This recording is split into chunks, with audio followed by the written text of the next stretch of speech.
couple of months or so back, I did a video talking about going to the doctor for my sinuses. Well, my sinuses have been bothering me still, and when I went to the doctor before, you know, he focused on the fact that, oh, you're 48, Mr. Yeah, I was about to say my name. You're 48, Rob, and you know, you really need a full physical, you need a prostate exam, blah, blah, blah. Well, I let him talk me into doing the blood tests, and I went back to see him. My sinuses still bothered me. Had the blood test results, and anything below 4 is considered good. And I had a 1.5 on my PSA, which is the blood test for the prostate antigen. Lower is better. And my cholesterol was a little bit high, not too bad, just a little bit. It was up in the range where I do need to kind of start watching it, but it wasn't horrible.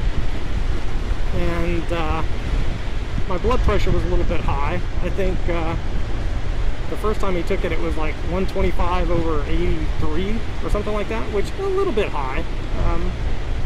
Again, nothing horrendous.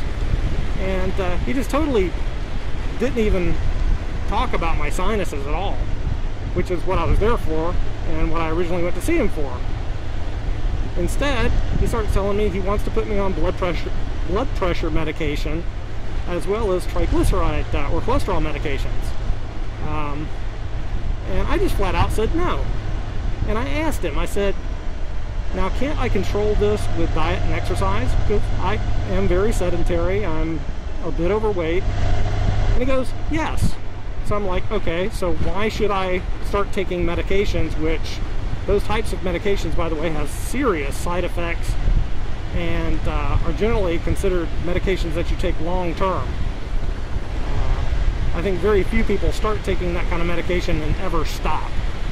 And since I'm 48 years old, that means maybe another 40 years of taking this stuff. And so I just told him no. And I'm not an uneducated individual when it comes to things involving medicine. My original career path was taking me down a medical path. I was studying, trying to get into nuclear medicine technologies. While I never did do any of the clinicals, which is where you actually go work in a hospital for whatever you're trying to do, I did take all the other associated classes. The anatomy and physiology, the biology, the chemistry, the nursing crap, and medical terminology and all that shit. I took a bunch of those classes, and I've always been more than a little bit interested in medicine.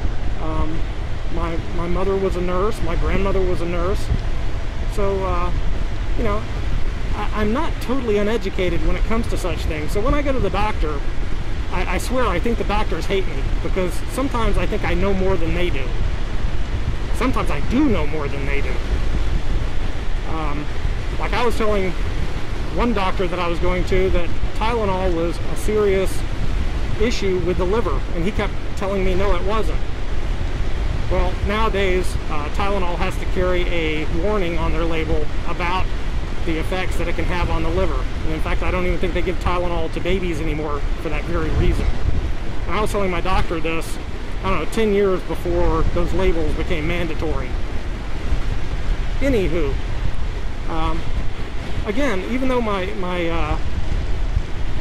PSA tests were low, he still wanted to do a manual check. And I'm starting to wonder, is this guy's interest in my rear end something more than professional? I don't know. Anyway, I'm supposed to go have another blood test after 3 months and go back to see him. But I was telling my wife the other day, I don't think I'm going to. Because it seems like what he's trying to do is get me on medications and put me on that route of treatment, rather than insisting that I watch my diet and I lose weight and exercise, which would solve the problems that I'm having. It really would. My levels were not anywhere near critical, just a little bit elevated. So anyway, I know I brought up the whole doctor medicine thing before, and it's probably boring you out of your gourd, but it's one of the few things that I have to talk about.